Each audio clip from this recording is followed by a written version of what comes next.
വളരെ വളരെ ഹാപ്പിയാണ്. സിനിമ തുടങ്ങാൻ പോകുന്നേ ഉള്ളൂ. അതിനു മുമ്പ് എന്തായാലും ഹാപ്പിയാണ്. എടാ ഈ ചിരിക്കുന്നതേലു ടെൻഷൻ ഇല്ലടാ. വെറുതെ ഇങ്ങനെ ഇരിക്കുന്നു. അതല്ല എന്റെ ടെൻഷൻ. ഏതാപത്തിലും കൂടെ ഉണ്ടാവും.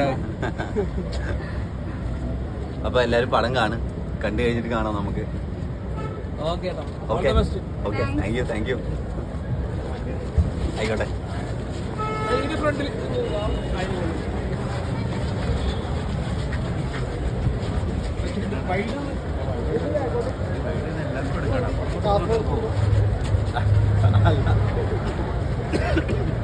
പയ്യന്നൂരിൽ നിന്ന് കുറച്ച് കാലമായിട്ട് തൃശ്ശൂർ എത്തിയിട്ടുണ്ടായിരുന്നു. ഇപ്പൊ തൃശ്ശൂർ നിന്ന് അതെ 14 ഞങ്ങളുടെ വണ്ടി. ഞങ്ങള് കാസർഗോഡ് നിന്ന് തുടങ്ങിയത്.